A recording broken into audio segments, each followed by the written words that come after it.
నేటి యువతరం తప్పుదారి పట్టలేదు. దిశానిర్దేశం లేకుండా వారు వ్యవహరించడం లేదు. వారితో చర్చించాలి కానీ వారిని నియంత్రించకూడదు. నిబంధనల్ని కాదు, కారణాల్ని వారు అడుగుతారు. వివరణలు కోరతారు. జిజ్ఞాస వారి లక్షణం, తిరుగుబాటు వారి స్వభావం.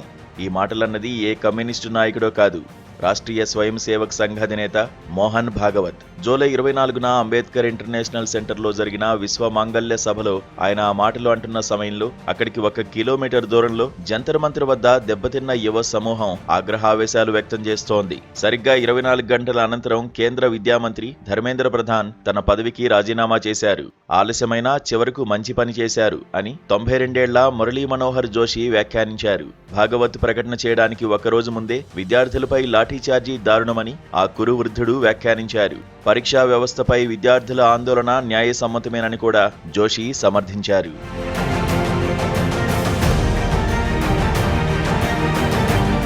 ఈ పరిణామాలను నిశితంగా పరిశీలిస్తే యువత నుంచి వచ్చిన ఒత్తిడి మాత్రమే కాదు, బీజేపీ సంఘ్లో అంతర్గత శక్తుల నుంచి వచ్చిన ఒత్తిడి కూడా ధర్మేంద్ర ప్రధాన్ రాజీనామాకు కారణమైనట్లు తెలుస్తోంది.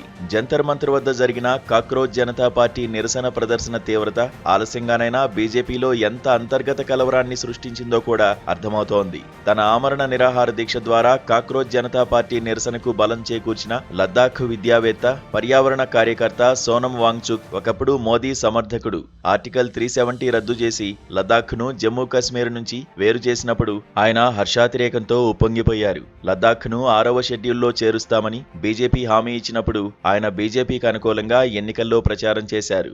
రాహుల్ గాంధీ భారత జోడో యాత్రలో పాల్గొనేందుకు వచ్చిన ఆహ్వానాన్ని కూడా వాంగ్చుక్ తిరస్కరించారు.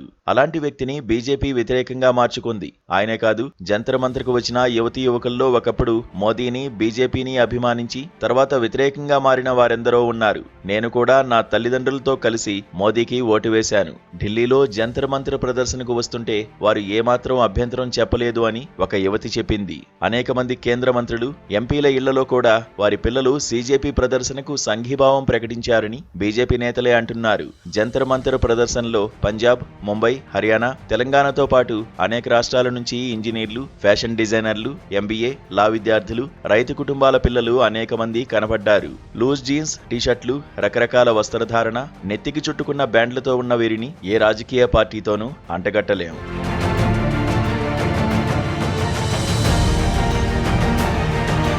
ఈ విద్యార్థులే ఇవాళ పార్లమెంట్ అజెండాను నిర్ణయిస్తున్నారంటే ఆశ్చర్యం కలుగుతోంది. పార్లమెంటు వర్షాకాల సమావేశాలు ప్రారంభమైన తర్వాత 7 రోజులకు మొదటిసారి మంగళవారం మధ్యాహ్నం నుంచి లోక్సభ సజావుగా సాగింది. అందుకు కారకులు విద్యార్థులే.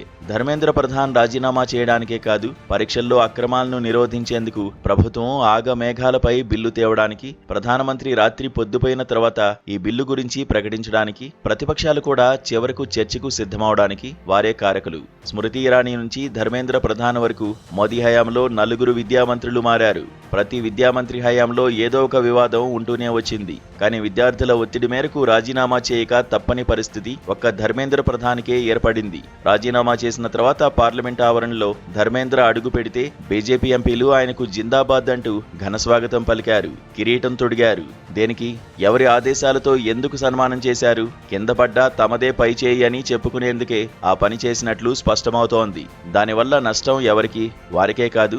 నెల రోజులకు పైగా శాంతియుతంగా నిరసన ప్రదర్శన చేస్తూ పరీక్షా పత్రాల లీక్కు విద్యామంత్రి నైతిక బాధ్యత వహించాలని కోరిన యువతీ యువకులతో దేశవ్యాప్తంగా ఎంతో మంది కనెక్ట్ అయ్యారు. పార్లమెంటుకు ఊరేగింపుగా వెళ్లి లాఠీచార్జీలకు తలలు పగిలి పెల్లెట్ల ముక్కలు ఆ యువజనుల శరీరాల్లోకి చొచ్చుకుపోయినప్పుడు అనేక మంది తీవ్ర ఆవేదనకు గురయ్యారు. సీజేపీలో ఉన్నవారే సంఘ వ్యతిరేక శక్తులైతే వారి ప్రతినిధులతో కేంద్ర మంత్రులు 3 దఫాలు ఎందుకు చర్చలు జరిపారు? విద్యా వ్యవస్థలో సంస్కరణలపై వారితో కూడా చర్చిస్తామని ఎందుకు వాగ్దానం చేశారు? నిజానికి ప్రతి ఉద్యమంలోనూ ఎంతో కొంత హింసాకాండ, విధ్వంసం జరుగుతూనే ఉన్నది. జయప్రకాష్ నారాయణ్ నిర్వహించిన సంపూర్ణ క్రాంతి ఉద్యమంలో కూడా డైనమైట్లతో రైల్వే వంతెనలను పేల్చివేసేందుకు కుట్ర జరిగిందని ఆరోపణలు వచ్చాయి. రిజర్వేషన్ వ్యతిరేక ఉద్యమ సమయంలో కూడా హింసాకాండ చెలరేగింది. చాలాసార్లు పోలీసుల దమనకాండ జరిగిన తర్వాత దాన్ని సమర్థించుకునేందుకు ఈ సంఘ వ్యతిరేకుల కోణం ముందుకు వస్తోంది. అంతమాత్రాన మొత్తం ఉద్యమానికి విశ్వసనీయత లేకుండా పోదు. ప్రతి నిరసనను నేరంగా చిత్రించడం కొంతకాలం వరకు చెల్లుతుందేమో కానీ అన్ని సమయాల్లోనూ చెల్లదు. నిరసన తెలిపేవారి ఆగ్రహాన్ని గౌరవించడం అధికార వ్యవస్థలో ఉన్నవారు నేర్చుకోవాలి. లేకపోతే పాలనా వ్యవస్థలపై శాశ్వత వ్యతిరేకత ఏర్పడుతోంది. మోహన్ భాగవత్ ఆలస్యంగానైనా చేసిన వ్యాఖ్యల్లో ఈ వివేచన కనపడుతోంది.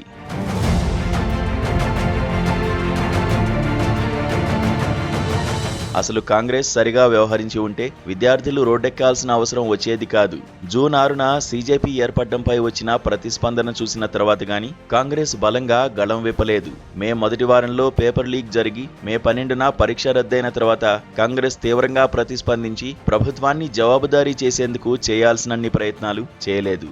జూన్ 17న రాజస్థాన్లోని కోటాలో ఛాత్రోంకి గుంజ్ పేరిట విద్యార్థుల ర్యాలీని నిర్వహించిన రాహుల్ గాంధీ ఆ తర్వాత 23 రోజుల పాటు అదృశ్యమై జర్మనీలో కాలక్షేపం చేశారు. సీజేపీ వ్యవస్థాపకుడు ఢిల్లీలో ప్రవేశించి తమ ఆందోళన తీవ్రతరం చేసిన తర్వాత పార్లమెంటు సమావేశాలు మరో 3 రోజుల్లో జరుగుతాయనగా రాహుల్లో మళ్లీ చలనం వచ్చింది. రాజకీయాల్లో నిరంతరత్వం, నిత్య క్రియాశీలత్వం లేకపోతే పరిస్థితి మరొకరి చేతుల్లోకి వెళుతుందన్న విషయం రుజువైంది. మునుపట్లాగా నాటకీయంగా ధర్నాలు చేయడం, అరెస్టు కావడం వల్ల ప్రజల సానుభూతి లభించదని కాంగ్రెస్ గ్రహించాలి. 2014 నుంచి పార్లమెంట్ను కాంగ్రెస్ స్తంభింపజేయడం, నిరసన ప్రదర్శనలు నిర్వహించడం వంటివి చేస్తూనే ఉన్నది. ఎన్నికల రాజకీయాల్లో కానీ ప్రభుత్వ వైఖరిలో కానీ ఏ మార్పు వచ్చింది? కేవలం నెల రోజుల నిరసనతో కాక్రోచ్ పార్టీ ప్రభుత్వాన్ని దిగివచ్చేలా చేయగలిగింది. అటువంటి నైతిక స్థైర్యం కాంగ్రెస్ ప్రతిపక్షాలకు ఎందుకు లేకుండా పోయింది? పార్లమెంట్లో బిల్లులు ప్రవేశపెట్టినంత మాత్రాన విద్యా వ్యవస్థలో మార్పులు వస్తాయని చెప్పడానికి వీల్లేదు.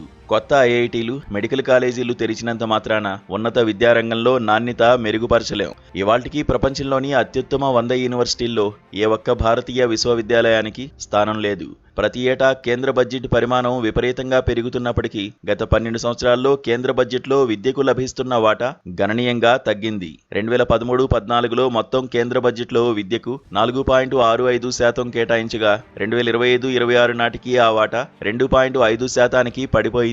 విద్యకే కాదు పరిశోధనకు కూడా దేశంలో ప్రాధాన్యం తగ్గిపోతోంది. కాంగ్రెస్ హయాంలో విద్యా ప్రమాణాలపై, విద్యా సంస్థలో సౌకర్యాలపై, ఉన్నత విద్యకు, ఉపాధికి సంబంధం లేకపోవడంపై మురళీ మనోహర్ జోషి, అరుణ్ జైట్లీ, సుష్మా స్వరాజ్, నరేంద్ర మోదీ తదితర బీజేపీ నేతలు తీవ్ర విమర్శలు గుప్పించారని చరిత్ర పుటల్లోకి వెళితే తెలుస్తోంది. మరి ఇప్పుడు పరిస్థితి ఎంత మేరకు మారింది? అనేకసార్లు పరీక్షా పత్రాలు లీక్ అయినప్పటికీ విద్యార్థులు వీధిలోకి వస్తే కానీ ఫాస్ట్ ట్రాక్ కోర్టులు పెట్టాలన్న ఆలోచన ముందే ఎందుకు రాలేదు? 2024లో సుప్రీంకోర్టు జోక్యం చేసుకుంటే కానీ కొన్ని పరీక్షా కేంద్రాల్లో తిరిగి పరీక్షను నిర్వహించలేదు. ఇప్పుడు మొత్తం పరీక్షలనే రద్దు చేయాల్సి వచ్చింది. పైగా తాము ఆగమేఘాలపై కట్టుదిట్టంగా పరీక్షలను సరిగా నిర్వహించడమే ఘనకార్యంగా ప్రచారం చేసుకుంటున్నారు. పేపర్ లీక్ కాకుండా పరీక్షలను సరిగా నిర్వహించామని ఎన్నికల ప్రణాళికలో చెప్పుకునే రోజులు కూడా వస్తాయేమో.